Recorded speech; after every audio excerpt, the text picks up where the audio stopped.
Are you tired of being walked on? Tired of biting your tongue to keep the peace? Tired of saying yes when your soul is screaming no? Then this is for you. Welcome to Self-Respect. Stop being soft to everyone. This isn't your typical self-help fluff. This is raw. This is honest. And this is the wake-up call you've been needing. Because the truth is, the world will treat you the way you allow it to. And if you're constantly shrinking, apologizing, people-pleasing, and bending over backwards for everyone but yourself, you're not being kind. You're being used. In this audiobook, we're tearing down the lies, rebuilding your confidence, and most importantly, reclaiming your self-respect. You don't need to be hard. You don't need to be cruel. But from now on, you will be clear, you will be unapologetic, and you will be unshakable. Let's get to work. Let's build the real you, the powerful you. And let's make sure you're never soft for the wrong reasons. Ever again. Introduction. Wake up and remember who you are. Let's get something straight right from the start. If you don't respect yourself, the world won't either. No one is coming to save you. No one is going to hand you your dignity. You have to claim it. You have to walk in it. You have to demand it. Not by yelling, not by being aggressive, but by refusing to shrink, beg, or bend just to make others comfortable. We live in a world that constantly pushes you to be softer, gentler, quieter, more agreeable. Don't be too much. Don't make anyone uncomfortable. Don't say no. They'll think you're selfish. And over time, without even noticing it, you begin to trade pieces of yourself for approval. You become agreeable to a fault, helpful to the point of exhaustion, kind, but empty, polite, but resentful, liked, but disrespected. That is the price of being too soft to everyone. And it's too damn high. Why self-respect is the foundation of everything. Self-respect isn't just some vague motivational idea. It's the root, the base, the foundation on which everything else in your life is built. If you don't respect yourself, you'll tolerate bad relationships. You'll settle for jobs that drain your soul. You'll say yes when everything inside you is screaming no. You'll allow people to cross your boundaries again and again because you think being nice is more important than being whole. But when you do respect yourself, everything changes. You stop chasing, you stop proving, you stop begging to be seen. You walk into a room differently. You speak differently. You move differently. Because you know who you are, and you won't let anyone cheapen it. That is the power of self-respect. The cost of being too nice or too soft. Let's call it out. Being too nice often comes from fear. Fear of rejection, fear of conflict, fear of not being liked, fear that if you finally speak up, you'll lose people. So instead, you become the peacemaker, the helper, the one who's always there, the one who never complains, the one who bends and breaks just to keep things easy for others. And what do you get in return? Burnout, frustration, a mountain of silent resentment. People-pleasing becomes your identity, and somewhere along the way, you forget what you even want. You've spent so long tending to everyone else's needs that your own voice got buried. But let me ask you this. When has being too soft ever earned you real respect? It doesn't. People don't respect doormats. They wipe their feet on them.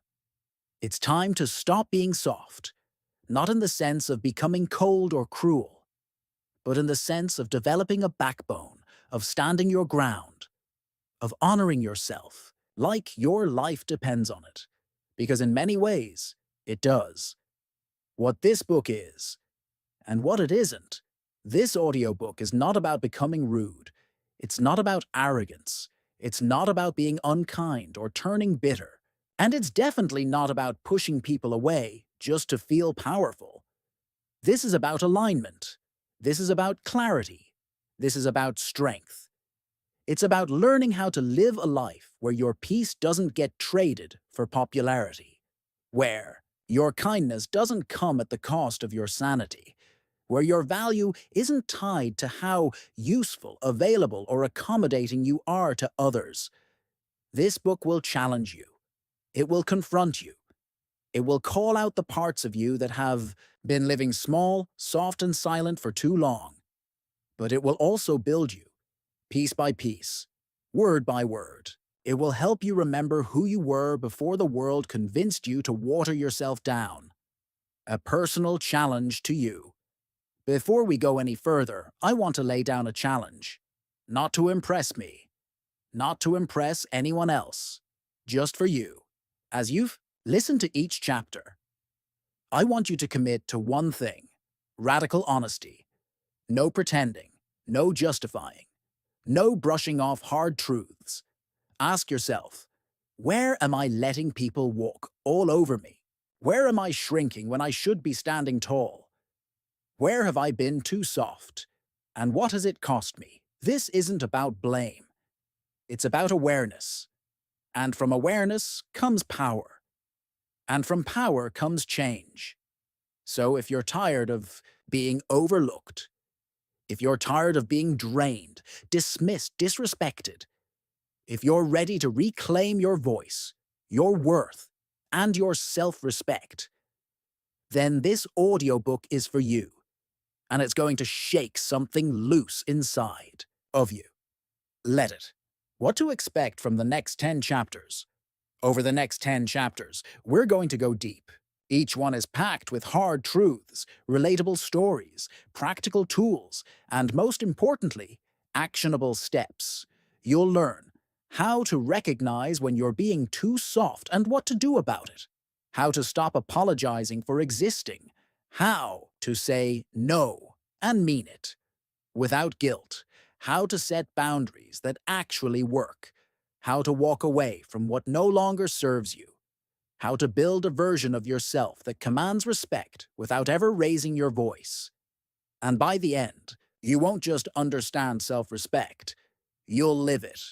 It'll be in your voice, your decisions, your walk, your presence, final words for the introduction. Let this be the last day you let people confuse your kindness for weakness. Let this be the moment you draw the line and say, no more. No more being soft for the sake of peace. No more silencing yourself just to avoid discomfort. No more pretending you're okay when you're not. You don't owe the world your softness. You owe yourself your truth. And your truth, your real, bold, confident truth, is powerful. So take a deep breath, stand tall, and get ready, because the old you, the soft you, is gone, and the version of you who respects themselves enough to walk away from anything that dishonors their worth, that version is about to rise. Let's begin. Chapter 1. The Price of Being Too Nice. You probably didn't even realize it was happening at first. You were just trying to be helpful. You thought it was the right thing to do. To say yes, to stay quiet, to put others before yourself. You believed, maybe even deeply, that if you were good to people, they would be good to you. That if you were soft, flexible, understanding, they would recognize your loyalty and treat you with the same care. But here you are, tired, frustrated, and starting to wonder, when is it my turn? Why do people keep crossing my boundaries? Why do I give so much and get so little in return? This is the unspoken reality for so many people. Being too nice comes at a cost, a heavy one. The hidden costs of being overly accommodating. Let's talk about the price tag on your niceness. It's invisible at first. You say yes to things you don't want to do. You go out of your way to help people who rarely, if ever, do the same for you. You stay quiet to avoid conflict. You make yourself small so others can feel big. You suppress your needs, your truth, your emotions, all in the name of keeping the peace. But here's the reality. Every time you do that, you pay a price. You pay with your time. You pay with your energy. You pay with your mental health. You pay with your self-worth. And eventually, you pay with your identity. Because you forget who you were before you became the nice one. Let that sink in. Signs you're being taken for granted. You don't always realize you're being taken for granted. That's the tricky part. It's subtle. It sneaks up on you. But here are some red flags. People only reach out when they need something. Your no is taken as a personal offense, while their no is perfectly acceptable. You're constantly the reliable one. But no one checks on you. You overthink everything you say, worried someone might take it the wrong way. You feel guilty for setting boundaries. You often say yes, and then secretly hope plans fall through. You're always the one compromising, and rarely the one being considered. That's not kindness. That's a one-sided relationship dynamic rooted in self-abandonment. The hard truth? People get used to the version of you that they benefit from. And the more you bend, the more they expect you to. You become the default doer, fixer, emotional, cushion, the one who keeps the peace. But peace doesn't live in your own heart. You're breaking on the inside just to hold everything together on the outside. Emotional labor, exhaustion, and internal resentment. There's a name for the weight you're carrying. Emotional labor. It's the unpaid, unspoken work of managing other people's feelings, moods, expectations, and reactions. You're always on, always thinking ahead, always anticipating everyone else's needs before they say a word. And it drains you. You start waking up tired. You snap at small things. You feel irritable but don't know why. You fantasize about disappearing, just for a while. Not because you hate people, but because you're tired of always being available. That exhaustion, that quiet burnout, that's the emotional cost of always trying to be liked, accepted, or needed. And here's where it gets worse. Over time, all that emotional labor turns into resentment. You begin to resent your partner, your friends, your job. You even start to resent yourself for not speaking up sooner. You bottle it all up, and that internal storm starts to spill over. In your health, in your mindset, in your relationships. But you keep smiling. You keep saying, it's fine. You keep playing the role of the easygoing, dependable one, even though your soul is begging you to take the mask off. The difference between kindness and weakness. Let's be clear. Kindness is a strength. Kindness is a choice. Kindness is beautiful when it comes from a place of overflow, not obligation. But being too nice isn't always kindness. Sometimes it's fear in disguise. Fear of conflict. Fear of abandonment. Fear of being seen as difficult. Fear that if you finally say what you really feel, people will walk away. But you have to understand, there is a world of difference between being kind and being weak. Kindness says, I see you, I respect you, and I respect myself too. Weakness says, I'll shrink myself so you don't feel uncomfortable. Kindness can draw a line and say, that's not okay with me.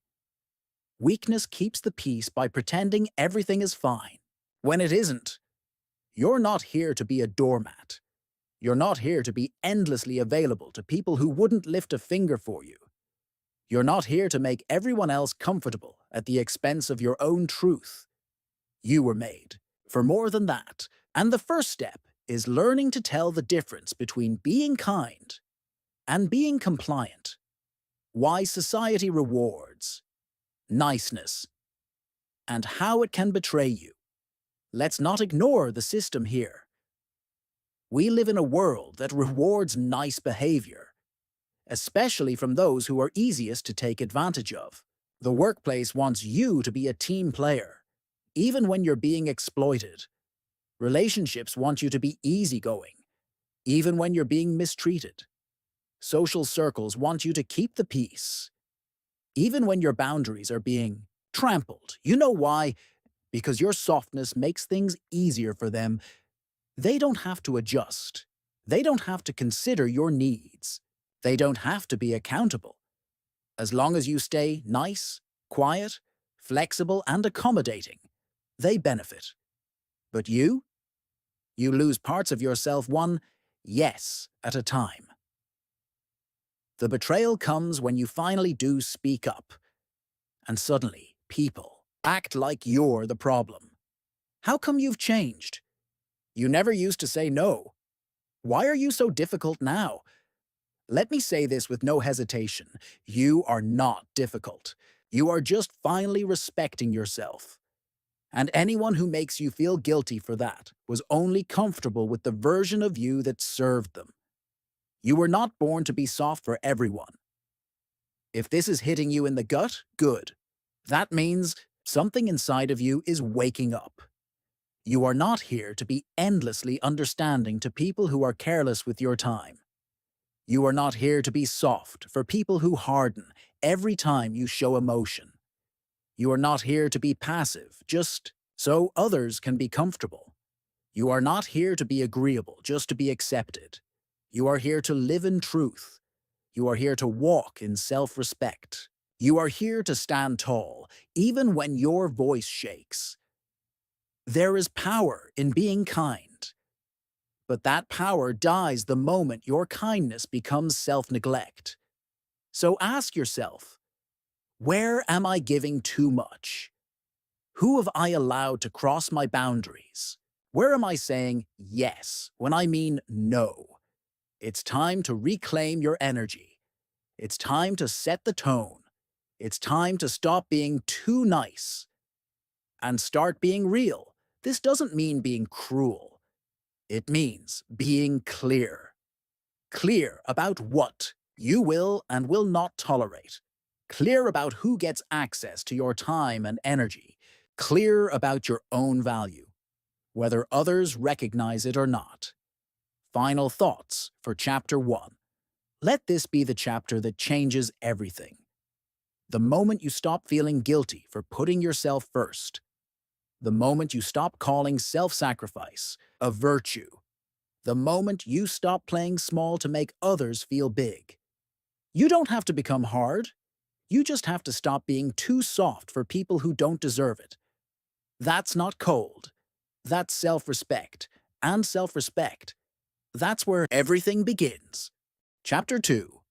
What self-respect really looks like. Let's start with a bold truth. Self-respect is not arrogance. It's not entitlement. It's not some ego-fueled performance. And it definitely isn't about walking around like you're better than everyone else. Self-respect is alignment. It's living in a way that matches who you really are, not who you shrink yourself into being just to keep others happy. It's choosing integrity over approval, standards over desperation, truth over comfort. Self-respect doesn't yell. It doesn't need to. It doesn't seek attention. It naturally commands it. It doesn't compete. It just is. Let me put it this way. You can't fake self-respect. You either have it, or you're chasing it through performance. Redefining self-respect.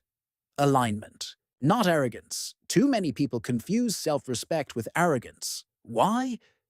Because we've been conditioned to believe that quiet compliance is humility, and that standing tall means you think you're better than others. That's a lie. Arrogance says, I'm more valuable than you. Self-respect says, I'm not less valuable than anyone. Arrogance needs attention. Self-respect is grounded in self-awareness. Arrogance pushes others down. Self-respect holds itself up and lets others rise too. You can be humble and firm. You can be kind and assertive. You can be soft-spoken and deeply powerful. Self-respect is not about being loud. It's about being clear. Clear in what you will accept. Clear in how you carry yourself. Clear in what you stand for, even when no one else is standing with you. Real-world examples of self-respect in action. Let's paint a picture. Because sometimes the best way to understand something abstract is to make it real. The friend who doesn't chase. You text them, they reply. But if they're busy, they're not afraid to respond hours later, without apology. They make plans, but they don't rearrange their life last minute just to accommodate every little request. If someone ghosts them, they don't beg. They move on, not out of pride, but because they understand this simple truth. They are not here to chase. They're here to choose. That's self-respect. The employee who knows their worth, they show up, they do excellent work, but they don't say yes to extra tasks without compensation. They speak up in meetings. They set boundaries around after-hours contact. They don't tolerate disrespect. Not from clients, not from bosses. They aren't rude. They're just anchored in the knowledge that no paycheck is worth their dignity. That's self-respect. The partner who doesn't lose themselves, they love deeply. They're loyal. But they don't disappear into the relationship. They keep their identity, their independence, their voice. And if their partner crosses a line, emotionally, physically, or mentally, they don't ignore it. They address it immediately. They know that a healthy relationship is built on mutual respect, not one-sided effort. That's self-respect. The quiet presence in the room. You know the type. They're not loud. They're not boastful. But when they speak, people listen. When they walk into a room, they don't seek attention. But people notice them anyway. Why? Because their energy is centered, rooted, clear. They know who they are. They don't need to prove anything. They're not in competition with anyone. They're just walking in alignment. That's self-respect. How self-respect changes everything. When you respect yourself, it shows up everywhere. Not just in your thoughts, but in your body, your choices, your relationships. Your posture changes. You sit up straighter. You walk into rooms without shrinking. You no longer feel like you need to hide. Your voice changes. You stop using softeners like, "I'm sorry, but," or, "if that's okay." You say what you mean. Calmly, directly, clearly. Your relationships change. You stop tolerating disrespect, even if it comes from people you love. You stop chasing people who treat you like an option. You start attracting people who recognize your value. Because you recognize it first. Your decision-making changes. You don't say yes just to avoid guilt. You don't explain yourself endlessly. You don't wait for someone else to tell you your value. You know it. Self-respect isn't something you talk about. It's something you live through every decision you make. Habits that reflect real self-respect. Now, let's get practical, because theory means nothing without action. Here are everyday habits that silently scream, "I respect myself." You say no without explaining yourself to death. You don't over-apologize. You don't write a 5-paragraph essay to justify your boundaries. You trust that no is a complete sentence. You take care of your body, not out of vanity, but out of honor. You don't punish yourself through workouts. You don't shame yourself over food. You move, nourish, and rest, because your body is not a tool for validation. It's a vessel of power. You stop participating in conversations that drain you. No more gossip. No more complaining just to fit in. No more entertaining negativity to be polite. You guard your energy like it's sacred. Because it is. You speak your truth, even when your voice shakes. You don't bite your tongue to keep others comfortable. You don't agree just to keep the peace. You say what's real, with respect, but without fear. You walk away when respect leaves the room. No begging, no pleading, no chasing. You don't wait for someone to treat you right. You remove yourself, with grace, with finality, with your head held high. The inner shift, from external validation to internal recognition. Let's be honest. A lot of us confuse being liked with being worthy. We live for compliments, for approval, for claps.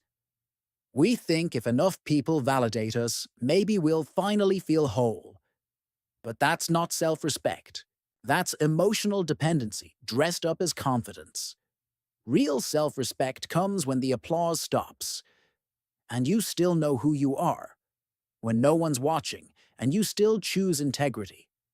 When everyone's doubting you, and you still move forward because your truth matters more than their opinion. You stop needing everyone to understand you. You stop needing people to like you. You stop performing.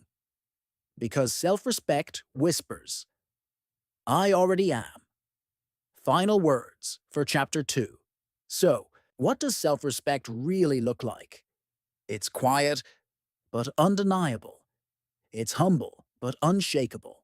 It's not about being better than anyone. It's about refusing to be less than yourself.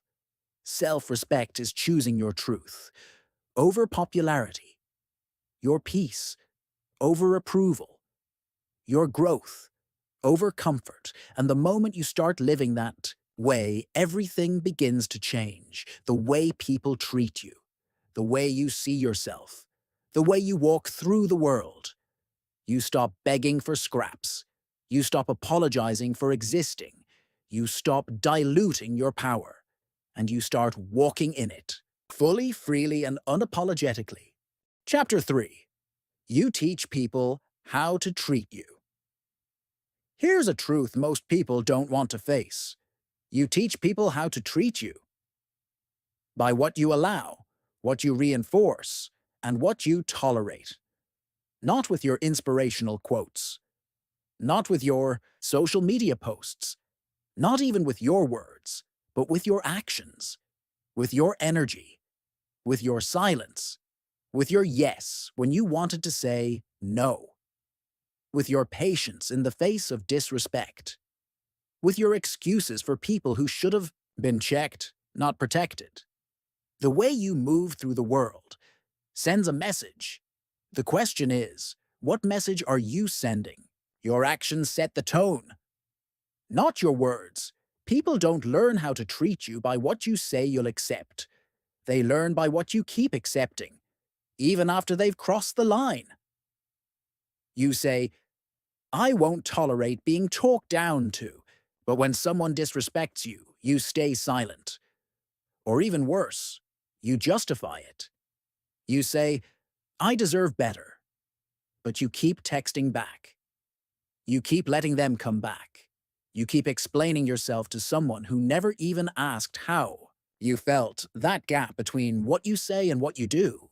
That's where people learn your real standards. Think about it. Have you ever watched someone confidently state their boundaries, only to completely fold the second they were tested? Words without action are just noise.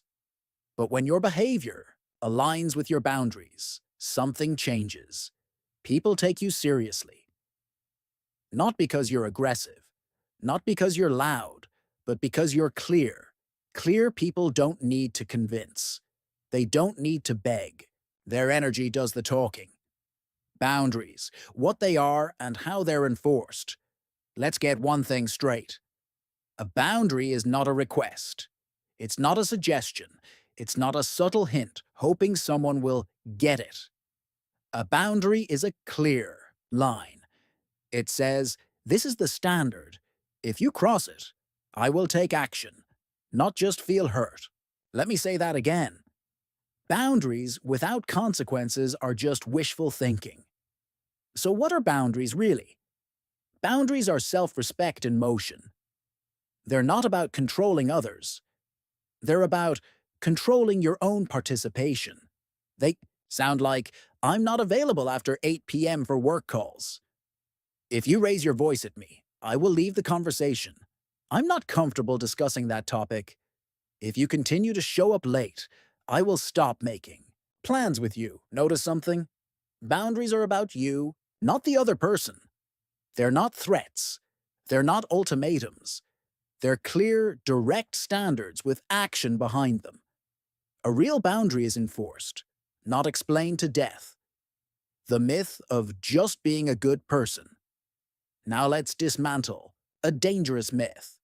So many of us were raised to believe that if we're just a good person, everything will work out. That if you're nice enough, patient enough, understanding enough, people will treat you right. That if you bend for others, they'll eventually return the favor.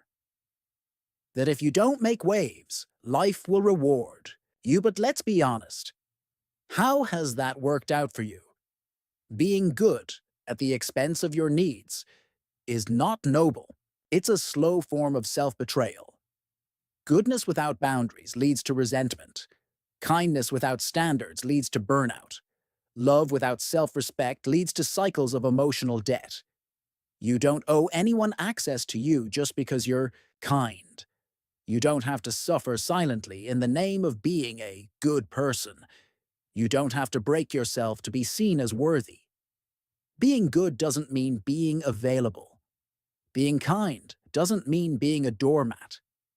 You are allowed to love people and still say no. You are allowed to have empathy and still walk away. You are allowed to care and still protect your peace. Being a good person includes being good to yourself, emotional responsibility, and accountability. Let's talk about something else people rarely bring up. Emotional responsibility. You are responsible for how you let others treat you. You are responsible for the standards you set. You are responsible for the silence you maintain. Now, that doesn't mean it's your fault when people mistreat you, but it does mean you play a role in whether or not they get to continue. Every time someone disrespects you and you say nothing, you're teaching them that it's okay. Every time you make excuses for someone's behavior, you're training them that your boundaries are flexible. Every time you stay in a situation that drains you, hoping things will magically change, you're avoiding the responsibility of changing it yourself. Accountability isn't always comfortable, but it's empowering. Because once you own your role, you realize this. You don't need to fix them. You just need to fix your participation. You don't need to argue, prove, or convince. You just need to act. Walk away. Stop responding. Say no. Take your energy back and do it without drama, because it's not about them. It's about you. Real-life stories. How boundaries shift relationships. Let me tell you a few real-life scenarios, the kind that actually happen, not just theory in a book. The woman who stopped explaining herself. There was a woman, call her Maya, who always felt the need to over-explain. Every time she said no, she felt she owed a long, detailed reason. One day, she decided to stop. She began saying, "No, I won't be able to do that," and leaving it at that. Guess what happened? At first, people were confused. A few got irritated. But over time, they adjusted. They realized they couldn't guilt her anymore, and her confidence grew. Why? Because she finally taught people that her time was not up for negotiation. The guy who stopped chasing his friends. Let's talk about Eric. Eric was always the one making plans, reaching out, checking in. He started to feel like he cared more than anyone else in his circle.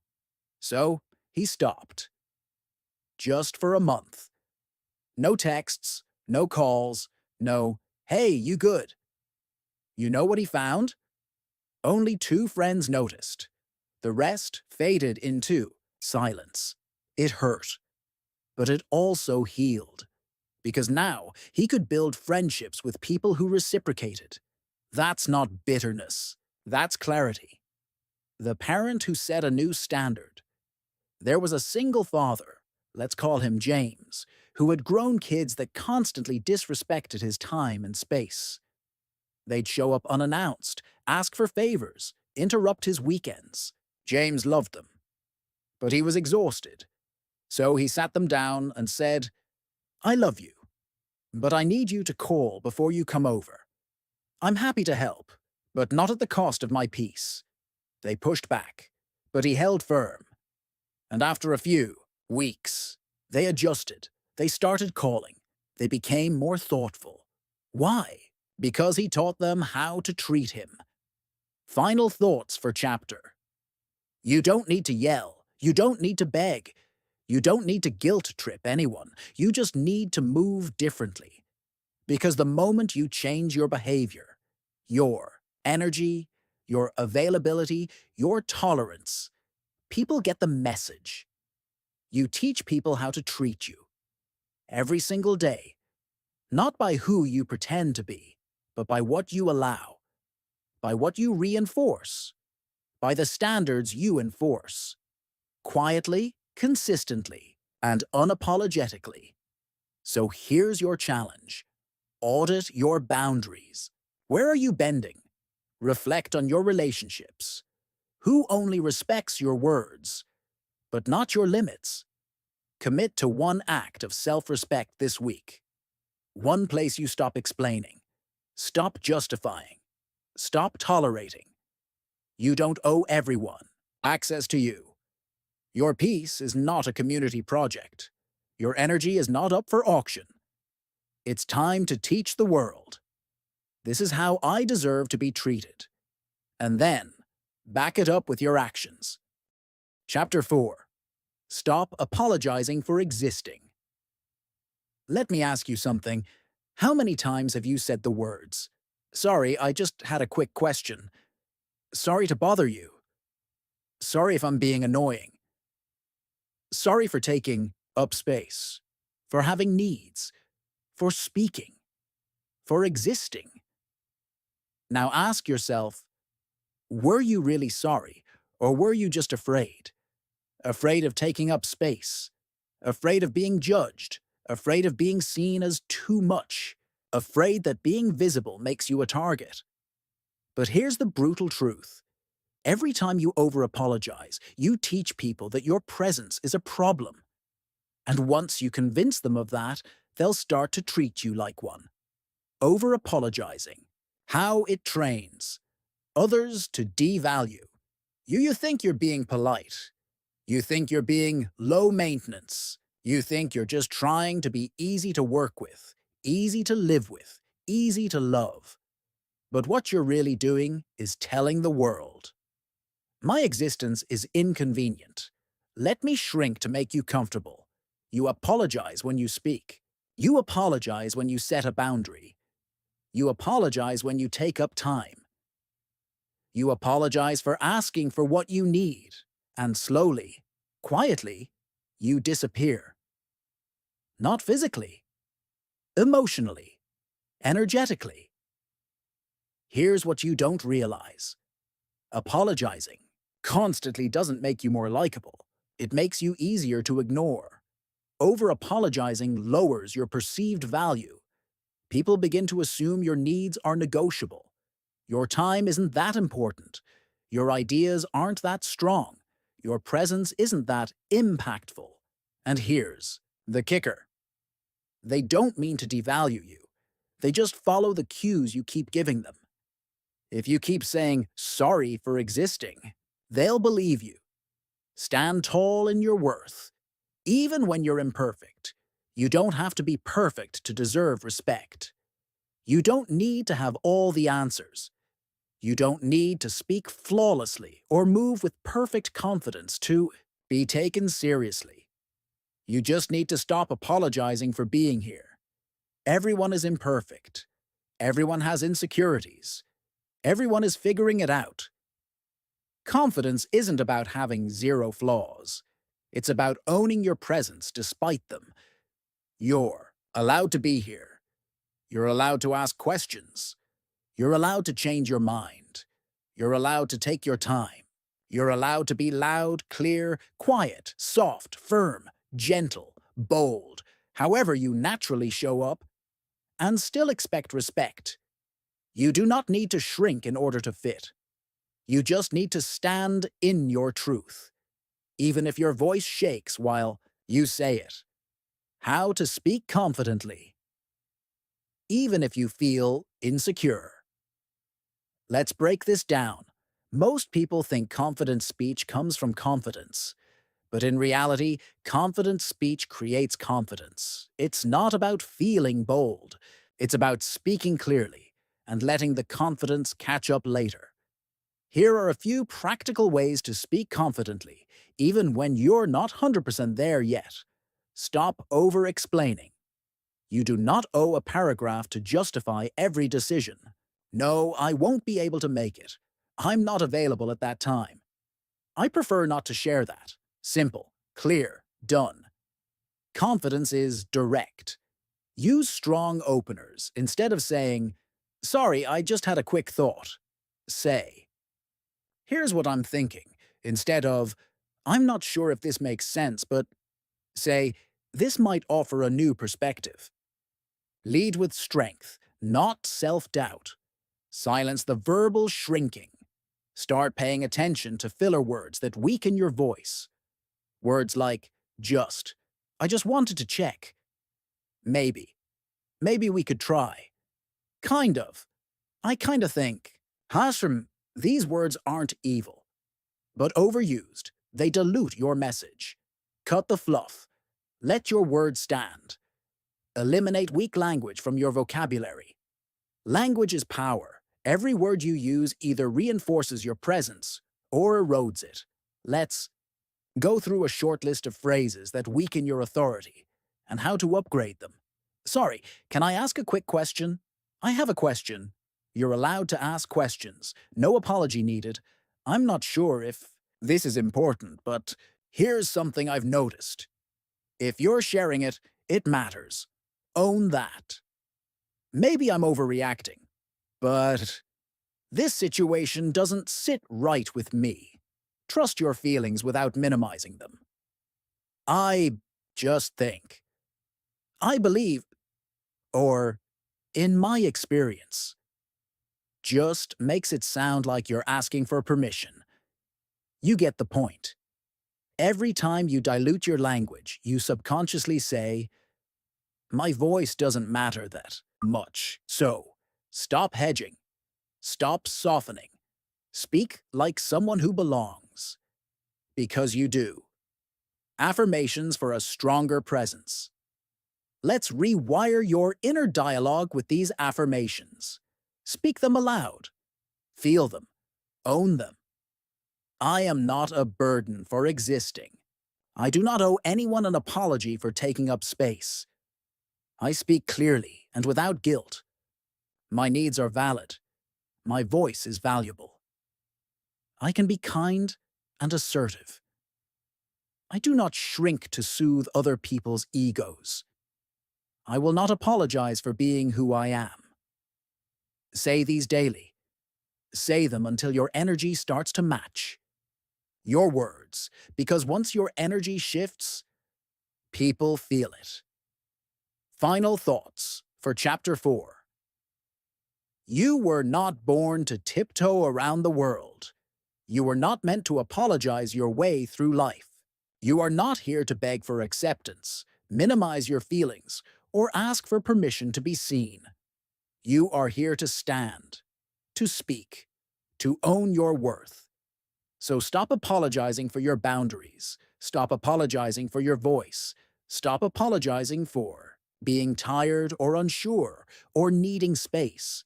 Stop apologizing for having standards, for being confident, for wanting more. Stop apologizing for existing, because your very presence is already permission. You were enough before anyone approved of you. You are enough now, and the sooner you start acting like it, the sooner the world will treat you that way. Chapter 5. When to say no, and mean it. Let's start with the truth that will set you free. No is a full sentence. It doesn't require a follow-up. It doesn't need a justification. It doesn't need to be padded with guilt, softness, or 10 reasons why. Just no. And yet, for most people, no is one of the hardest words to say. Why? Because we've been trained to associate saying no with being rude, cold, difficult, selfish, ungrateful. But here's what you were never taught. Every time you say yes to something you don't want, you're saying no to yourself. And self-respect doesn't live in those fake yeses. It lives in the courage to say no, clearly, confidently, and without guilt. The power of no as a complete sentence. You don't owe your energy to everyone who asks for it. You don't owe your time to every request that lands in your inbox. You don't owe your presence to people who drain you. Your no is not a problem. It's a boundary. Your no is not rude. It's real. Let me repeat this. No is not rejection. It's redirection. You're not rejecting people. You're redirecting your energy to what matters. And when you say no and mean it, you stop living life out of obligation and start living it on purpose. Let's make something clear. If your yes doesn't come from a place of truth, it's just people-pleasing in disguise. Dealing with guilt and discomfort. After saying no-K, let's be real. Even when you know saying no is right, even when you say it clearly, even when the boundary is healthy, you might still feel guilt. That little voice creeps in. Did I let them down? What if they think I'm selfish? Maybe I could have just helped anyway. Here's what you need to know. Guilt doesn't mean you did something wrong. It just means you did something different, something your old self isn't used to. You're breaking a pattern. You're choosing yourself. You're creating space. And that old, over-accommodating version of you is having a panic attack. Let it. The guilt is temporary. But the peace that follows, that's forever. So when guilt shows up, tell it this. I'm not choosing disrespect just to avoid discomfort. That's what self-respect looks like. Feeling the guilt and still saying no. Scripts and real-life examples. Now, let's get practical. Here are real-world situations and how to say no with clarity and strength, without over-explaining or feeling like you're being mean. When someone asks for your time, you don't want to give them. Can you help me move this weekend? You. I won't be available, but I hope it goes smoothly. Short, direct, respectful. You don't need to explain why. You don't need to apologize. When a family member pushes your boundaries, them, you never come around anymore. I always expect you at dinner. You. I care about the family, but I also need to protect my time. I won't be attending this weekend. That's clarity with love. You don't need to prove your love through sacrifice. When a friend guilt trips you, wow, I guess you're just too busy for me now, huh?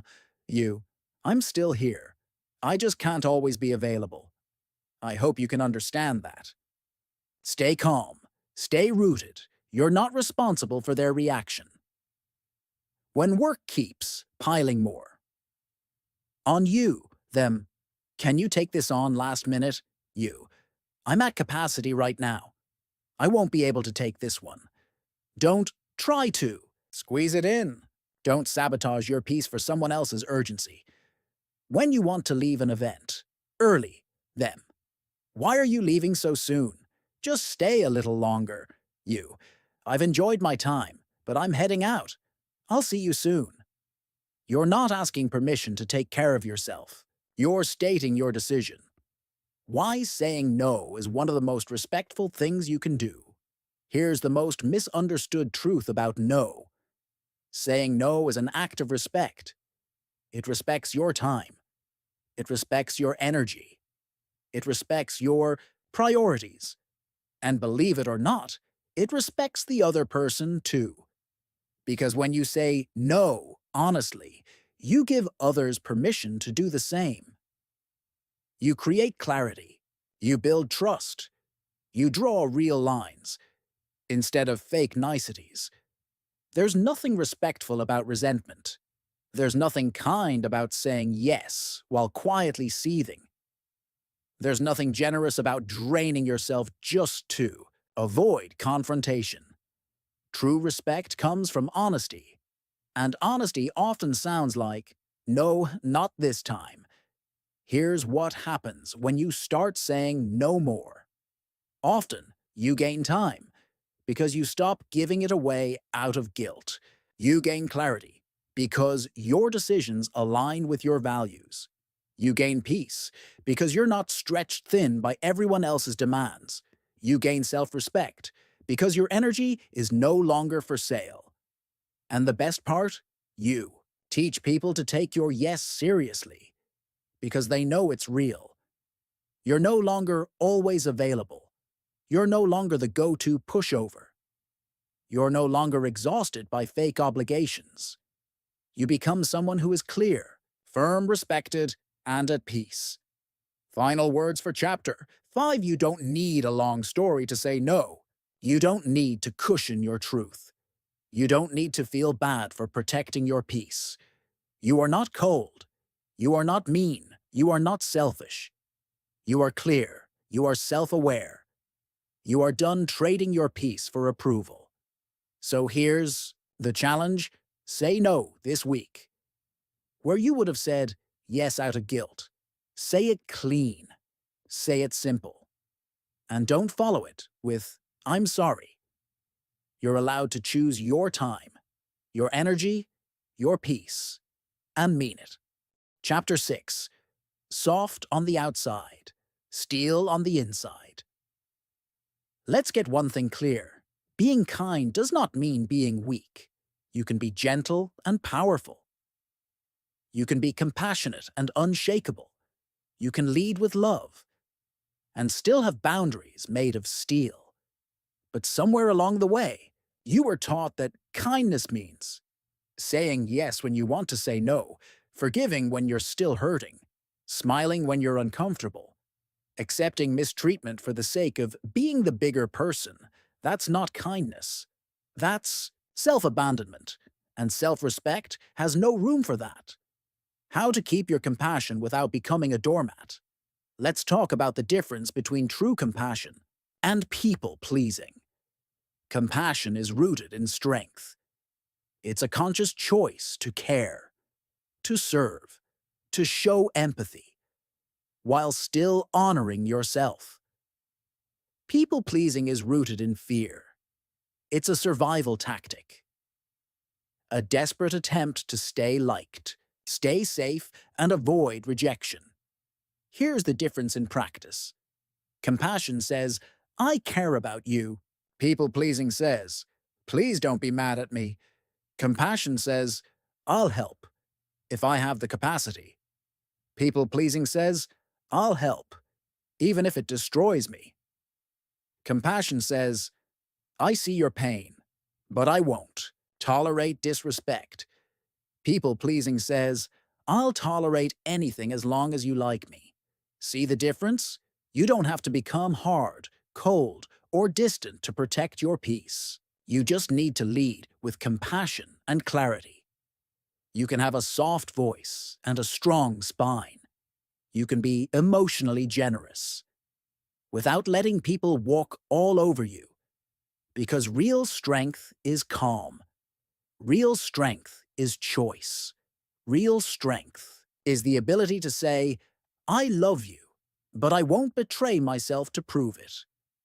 Emotional strength and how to cultivate it. Let's define something you won't find in most self-help books. Emotional strength is the ability to stay rooted in your values, regardless of how chaotic the world gets around you.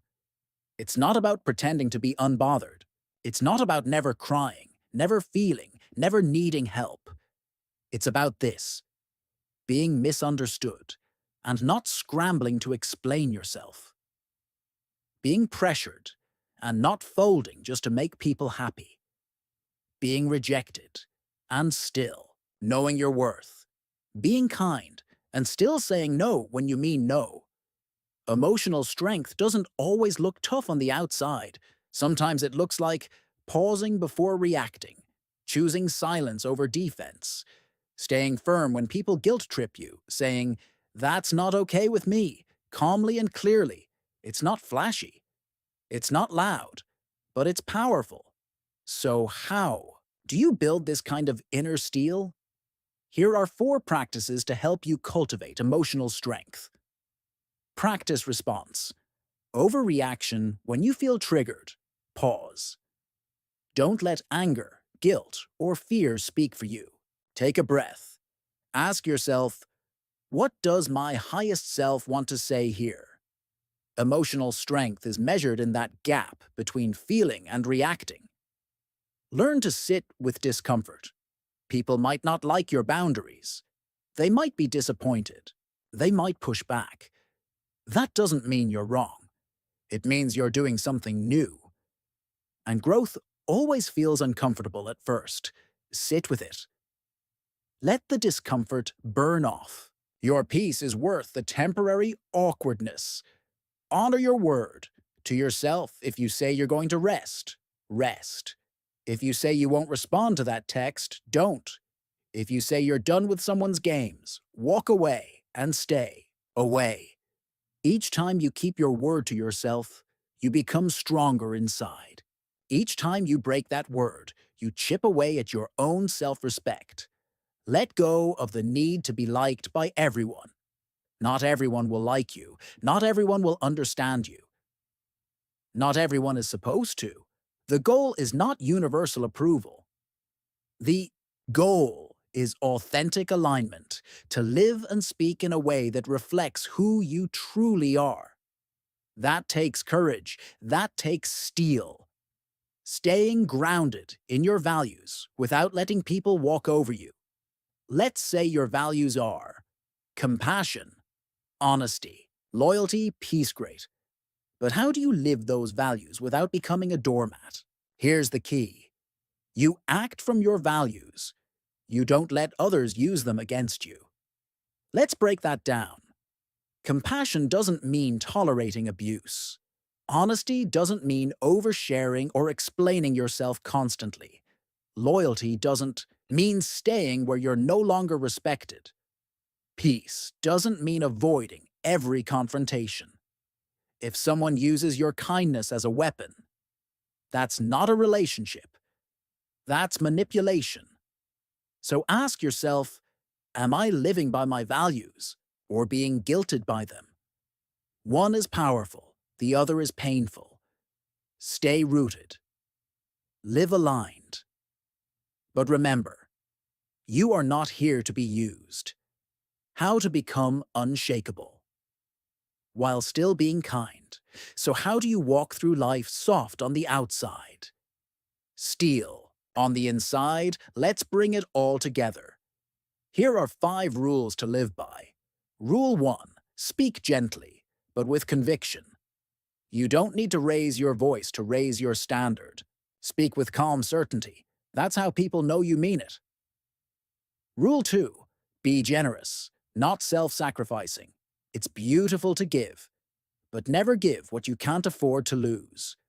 Your time, your energy, your peace.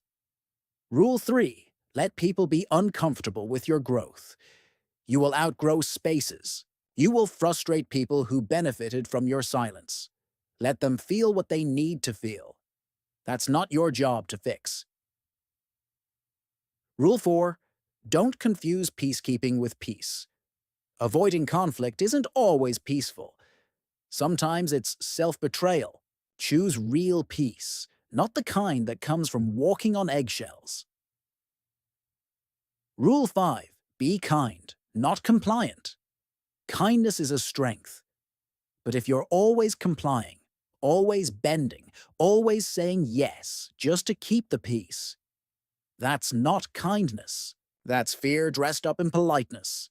Be kind, but never at your own expense. Final words for Chapter 6. You don't have to choose between being warm and being respected. You can be both. You can hug people and still say no. You can listen deeply and still walk away when needed. You can care about others without carrying their emotional weight. You are allowed to be soft and still say, "You will not cross this line." That's what real power looks like. Not loud, not aggressive, just unbothered, rooted, clear, calm, soft on the outside, steel on the inside. That's the version of you that the world needs, and the version of you that self-respect requires. Chapter 7. The confidence to walk away. Let's start with this truth. If you have to beg for it, it's not real. Not love, not respect, not attention, not effort. If someone only shows up when you chase them, if someone only treats you right, when you demand it, if you're always the one fixing, reaching, apologizing, then you're not in a relationship. You're in a performance. And the role you're playing, the desperate, accommodating, self-sacrificing version of you, the one who thinks if they just try a little harder, love will finally stick. But let's be honest. Love should not feel like convincing someone to care. Why you should never beg for love, attention, or respect. Let's say this loud for the people in the back. Begging for the basics is beneath you. You are not here to prove your worth to someone who keeps overlooking it. Keep showing up for people who leave you hanging. Shrink yourself just to be tolerable to someone who barely shows up for you. Love, real love, doesn't require you to lose yourself. Respect, real respect, doesn't have to be demanded 24/7. Attention, meaningful attention, doesn't come from crumbs. When you beg, you hand over your power. When you beg, you teach people that your standards are flexible. When you beg, you reinforce the idea that you'll settle for anything, just to not be alone. Let me tell you something that changed my life. The people who belong in your life don't need convincing. If someone can't see your value, you walk. Not because you're bitter, but because you're clear. How to spot one-sided relationships and toxic patterns. Here's the thing. Not every bad relationship looks toxic on the surface. Some of the worst ones look polite, functional. Not that bad, but inside, you're constantly questioning your worth. You're emotionally exhausted. You're giving everything and getting almost nothing in return. Let's break down the signs of a one-sided or toxic dynamic. You're always the initiator. You always text first. You always plan the hangouts. You always check in. If you stopped reaching out, would the connection even exist? You walk on eggshells. You're constantly editing yourself. Afraid to say the wrong thing. Afraid to be too much. Afraid to be real. That's not connection. That's fear. You feel drained, not energized. After being with this person, you're exhausted, not uplifted. You don't feel seen. You feel used. You don't feel safe. You feel on edge. Your needs are inconvenient. The moment you express what you want, you're too sensitive, too needy, or too much. But their needs always center stage. That's manipulation, not love. They only show up when it's convenient. They disappear for days. They ghost you when it's hard. But the moment they're bored, lonely, or need something, there they are. That's not consistency. That's control. If these sound familiar, listen closely. You are allowed to walk away, even if nothing horrible happened. Sometimes not enough is a good enough reason. You don't need permission. You don't need a dramatic ending. You don't need proof.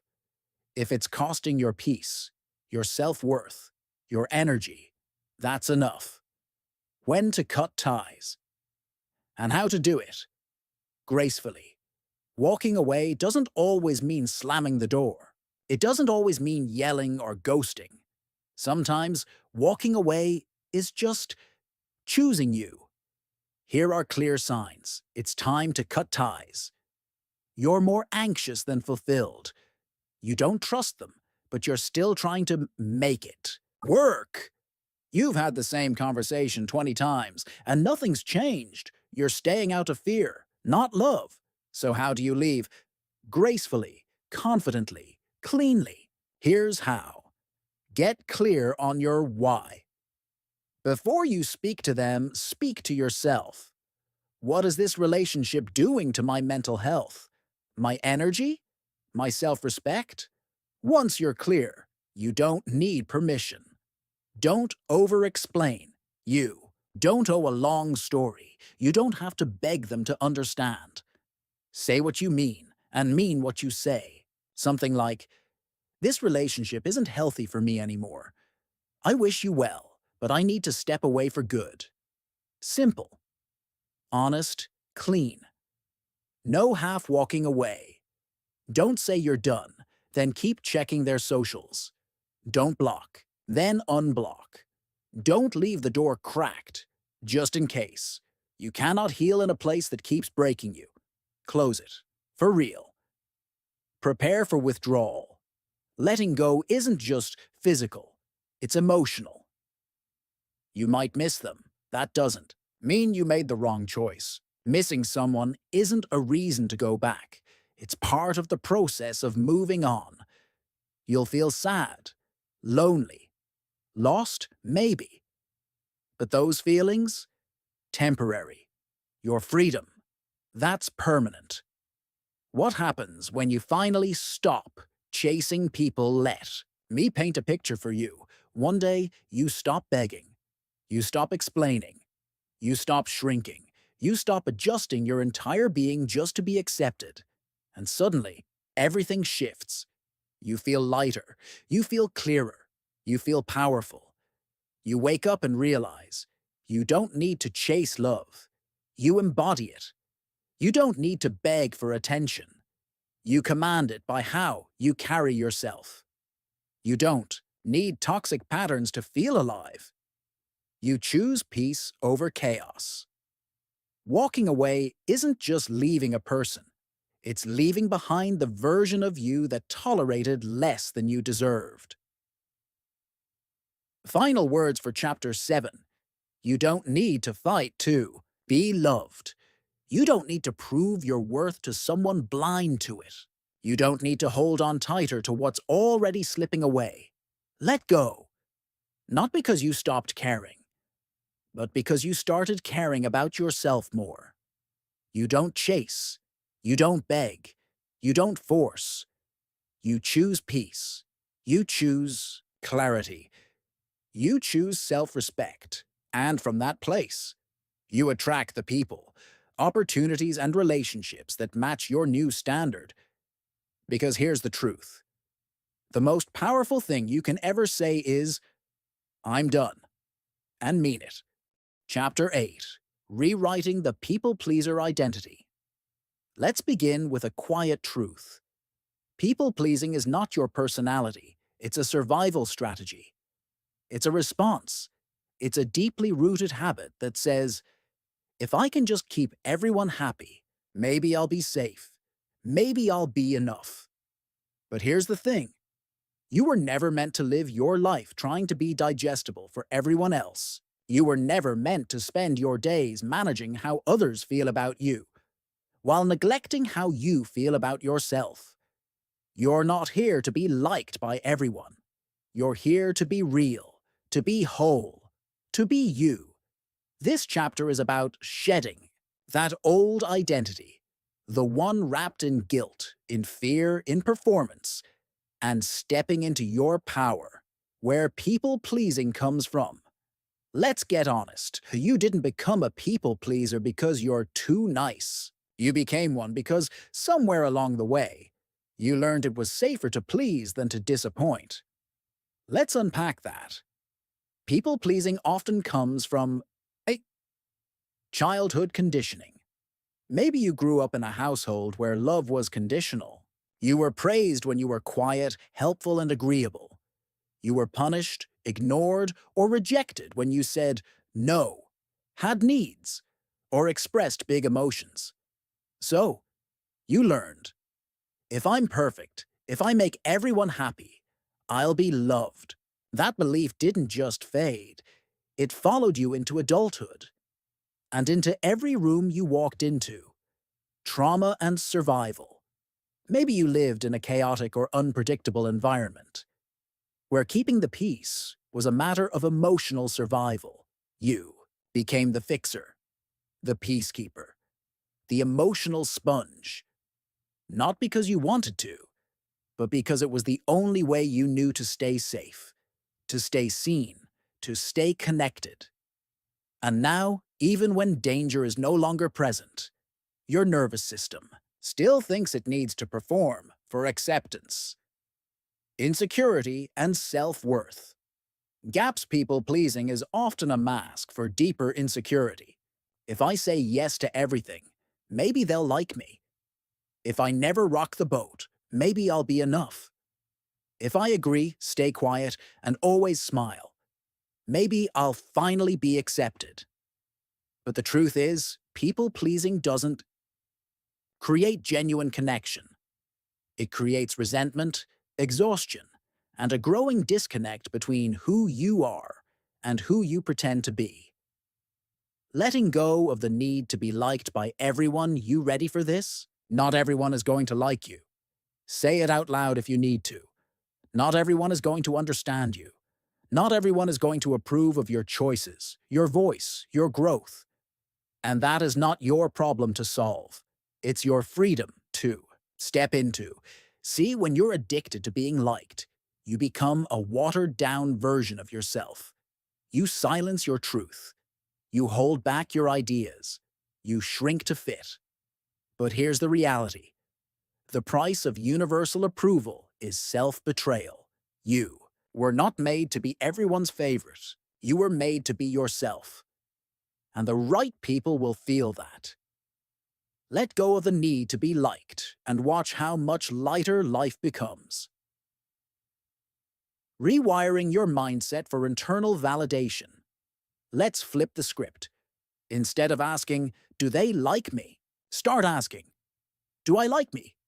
This is where your power lives. Internal validation is the ability to affirm yourself without waiting for permission, praise, or applause from the outside world. Here's how you start rewiring that mindset. Track. Every time you abandon yourself, notice when you say yes when you mean no. Avoid sharing your opinion. Pretend to be okay to keep the peace. Apologize for things that don't need an apology. Name it. Write it down. Awareness is the first key to change. Create a "What I Know About Me" list. This is your anchor. Write down things you know are true about you. Not because someone said it, but because you know it. I am thoughtful. I am capable. I speak with honesty. I care deeply. And that's strength, not weakness. This is your reminder when doubt creeps in. Affirm yourself before others do instead of waiting for compliments. Tell yourself, I handled that conversation with strength. I'm proud of how I showed up today. I followed through on what I said I'd do. Validate you. Own your wins. Celebrate your progress. Because your worth doesn't increase when someone claps. It's always been there. Sit with disapproval. Without crumbling, growth includes disappointing people. And that's okay. Let the tension rise. Let the guilt pass. Let them feel what they feel. You're not here to be controlled by discomfort. You're here to become resilient in it. Steps to rewrite your story into one of power, not pleasing. How do you actually rewrite the identity? How do you stop being the nice one, the easy one, the one everyone can count on, and start becoming the one who counts on herself? Let's walk it out. Step 1. Grieve the old you. This might sound strange, but it's important. That version of you who always pleased. She had a reason. She was doing her best. And now, she's no longer needed. Grieve her. Thank her. Release her. You're not abandoning her. You're upgrading her. Step 2. Choose self-honesty over approval. Be honest with yourself about what you want, what you feel, what you believe. Say the thing. Express the need. Share the opinion. Let the chips fall where they may. Step 3. Make small, self-decisions daily. This is how you build identity. Choose the restaurant you actually want. Say no to the event you don't want to attend. Wear the outfit you like, not what's safe. Speak your mind. Even if your voice shakes, every small act of self-expression is a vote for the new you. Step 4. Surround yourself with people who celebrate the real you. When you stop people-pleasing, some people will fall away. Let them.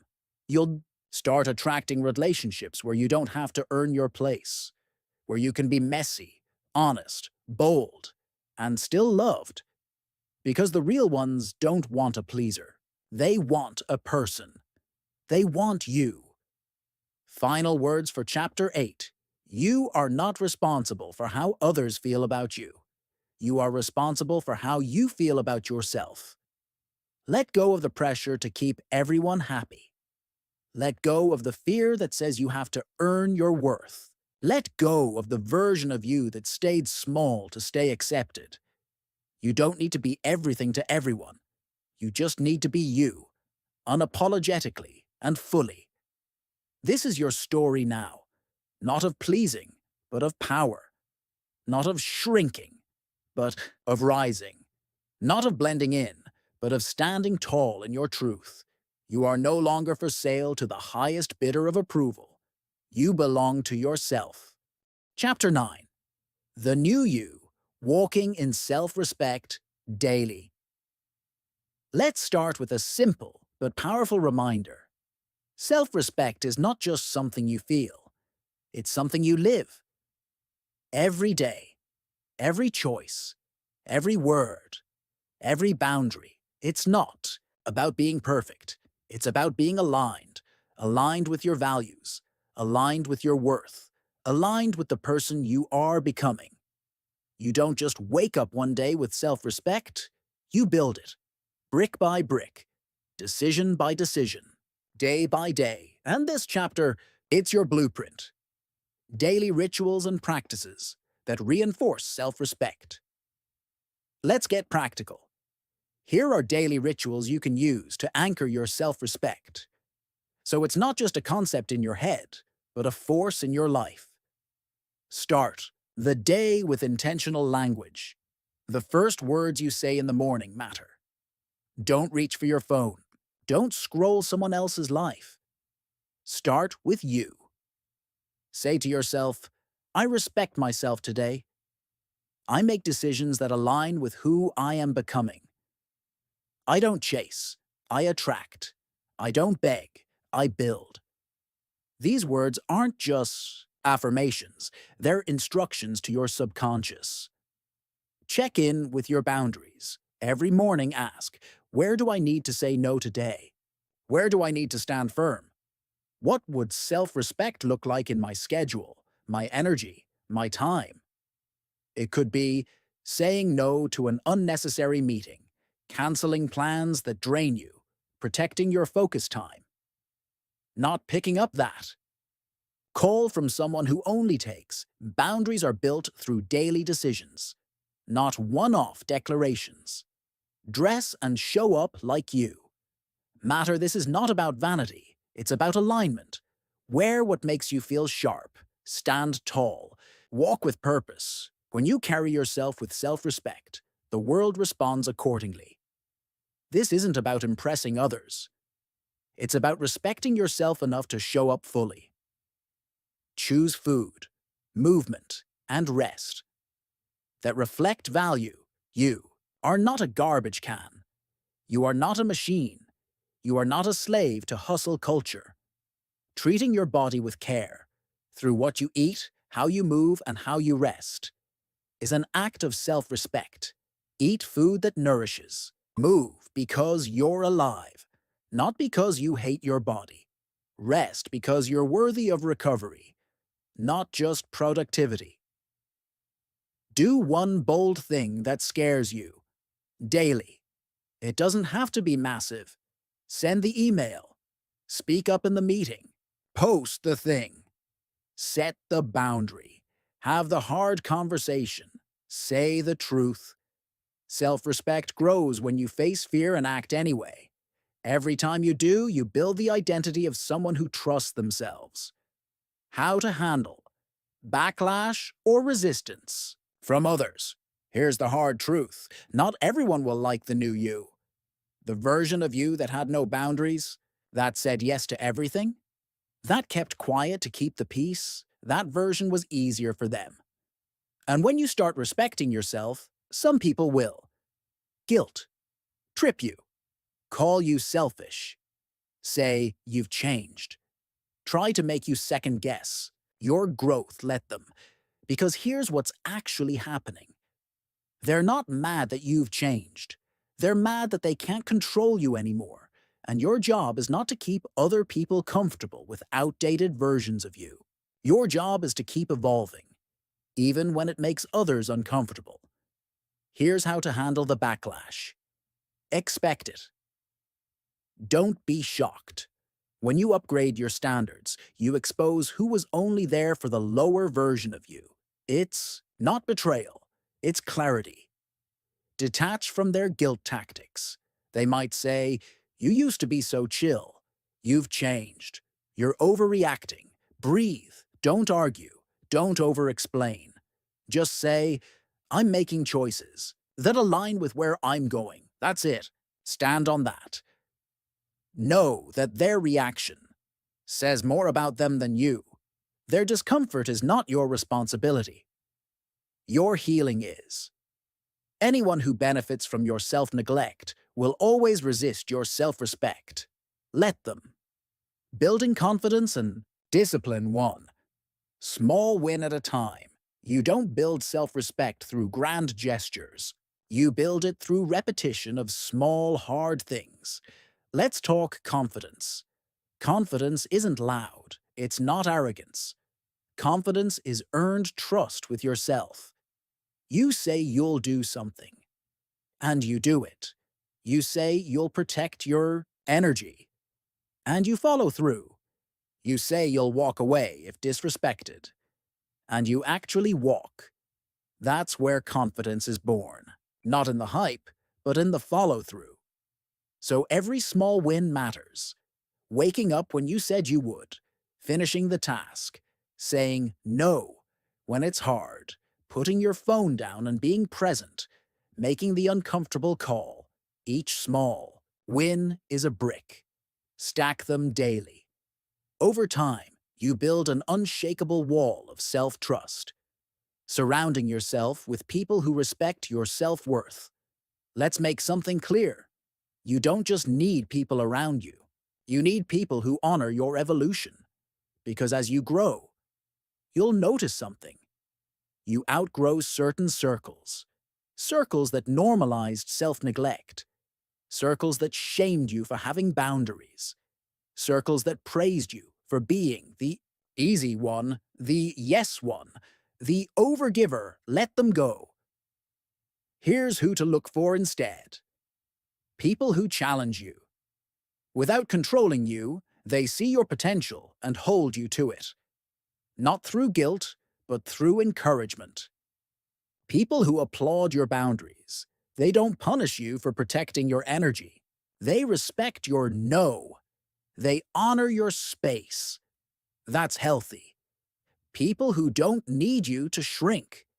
They don't get threatened by your success. They don't get uncomfortable with your voice. They see you. They welcome you. You attract what you tolerate.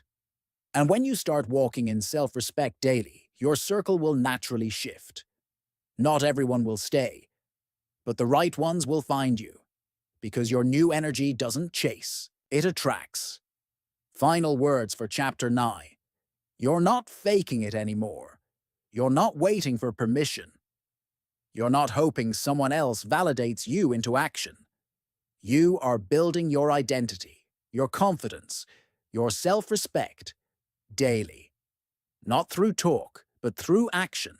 Not through perfection, but through progress. Not through people-pleasing, but through personal power. So tomorrow when you wake up, ask yourself, what does self-respect look like today? And then do that. Because self-respect isn't a destination. It's how you move. It's how you decide. It's how you live. You are the new you now. Don't look back. Chapter 10. Self-respect is the ultimate superpower. Let's not sugarcoat this. Most people never learn self-respect. They learn survival. They learn compliance. They learn people-pleasing. They learn to play small. They learn to make others comfortable, even at the cost of their own peace. But you're different now. Because once you taste what life feels like when self-respect becomes your standard, not a rare exception, you can't go back. You won't go back. What your life looks like. When self-respect is the standard, so let's paint the picture. Imagine waking up and feeling clear, not confused, not second-guessing yourself. You're not wondering if people like you. You're not apologizing for who you are. You're not explaining every move or seeking permission to exist. You just know. You know your value. You know your boundaries. You know your direction. And here's what shifts when you operate from that place. Your relationships change instantly. When self-respect is your standard, you don't beg for love, attention, or effort. You don't chase people who are busy, make excuses for inconsistent behavior, stay where you're tolerated, not celebrated. You simply recognize, if you can't meet me with respect, access is revoked. That's not cold. It's clear. That's not rude. It's real. Because you know, your presence is a gift, not a bargain. And anyone who doesn't honor that won't stay long. Your work becomes aligned, not draining. You stop saying yes to burnout, biting your tongue in meetings, playing small so others feel big, tolerating toxic environments for a paycheck.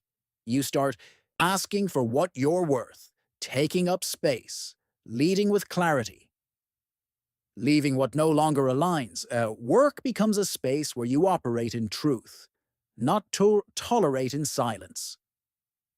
Your peace becomes untouchable. Peace isn't just quiet, it's power. Self-respect brings peace that's not dependent on other people behaving. It comes from you behaving like someone who matters. You stop arguing with people who don't get it. You stop engaging with energy that drains. You stop explaining your no like it needs a thesis. Peace becomes your new normal, and from peace, you build everything. Your energy becomes sacred. Energy leaks come from self-neglect. You used to hand out your energy like flyers on a street corner. Now, it's invitation only. Not everyone gets access. Not everything gets a response. Not every vibe gets matched. You're no longer available for drama, fake urgency, or emotional labor that isn't yours to carry.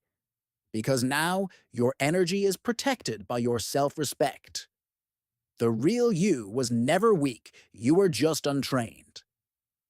Let's talk truth. You were never too sensitive. You were never too nice. You were never too emotional. You were never weak. You were just untrained.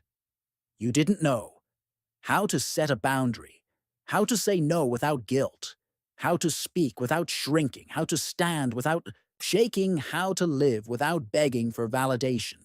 You were taught to soften, to serve, to stay quiet, to not rock the boat. But here's the truth they never taught you.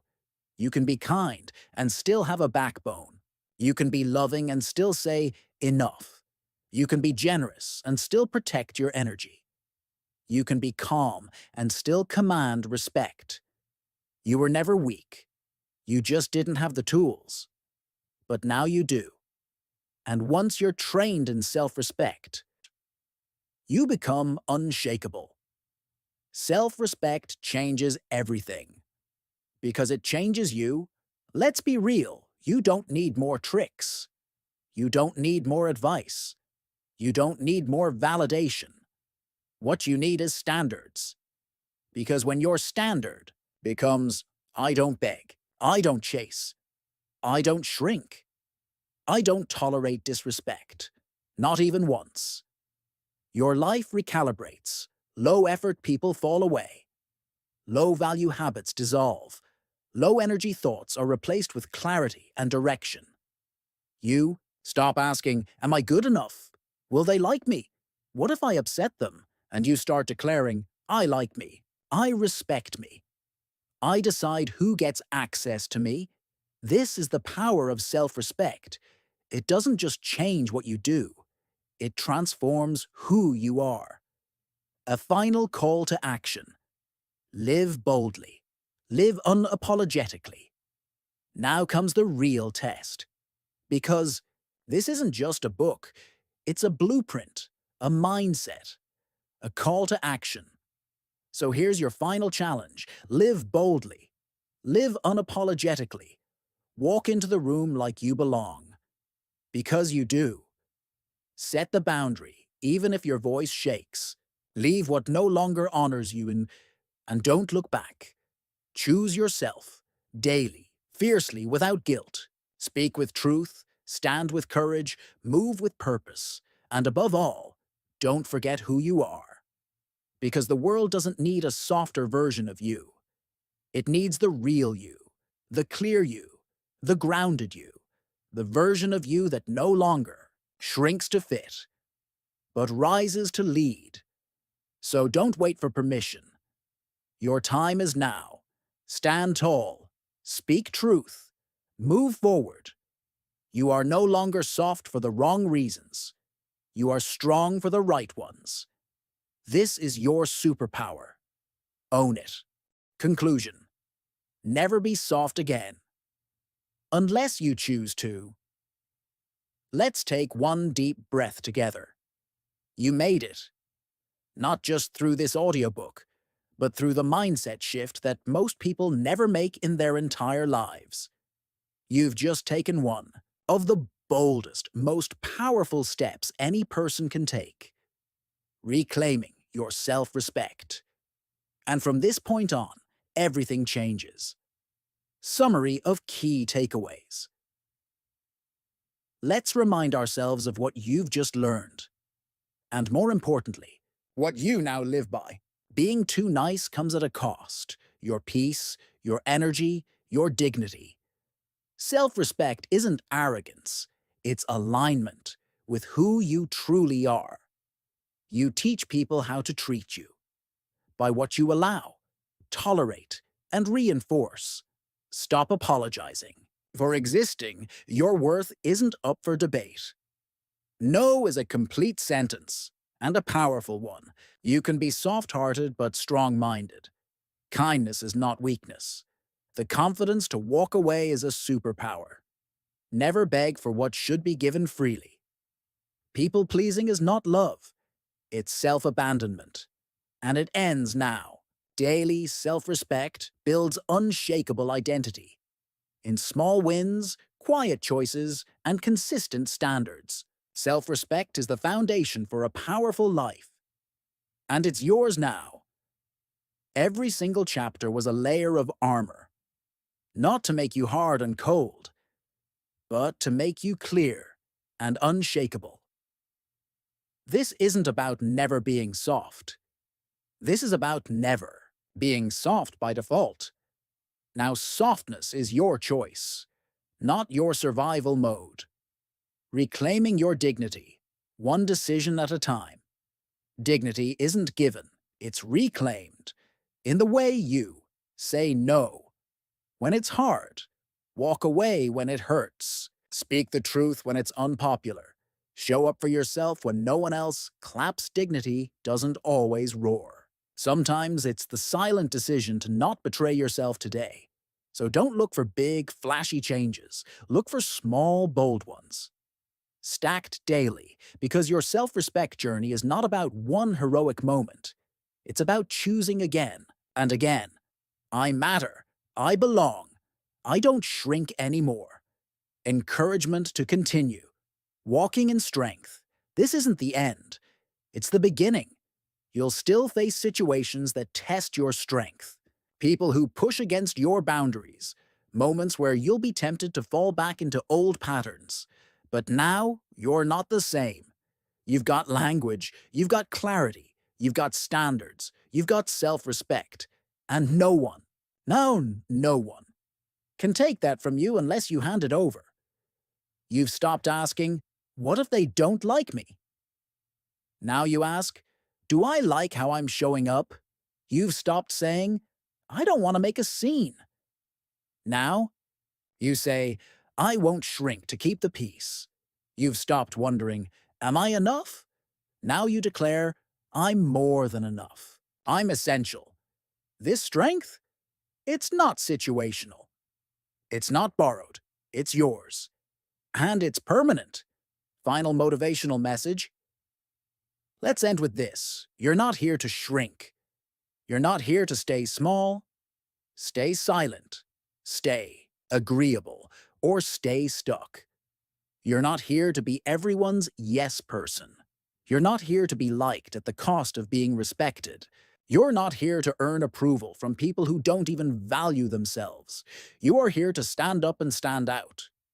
You are here to walk in boldness, speak with clarity, move with power, love without losing yourself, lead without apology. You're here to take up space, mentally, emotionally, spiritually, physically. So let the old version of you rest, the one who gave too much, tolerated too much, apologized too much, questioned themselves too much. Let them go, because now you lead with self-respect. You live on purpose. You walk in strength. And if you're ever tempted to go back to being soft, pause. Ask yourself, am I choosing this? Or am I defaulting to it? If it's a choice, then make it powerfully, but never ever go soft by accident again. You're not soft. You're sovereign. Walk like it. Live like it. Speak like it. The world won't change. Until you do, now go live boldly. The real you is finally here. This is your time. This is your power. This is your life.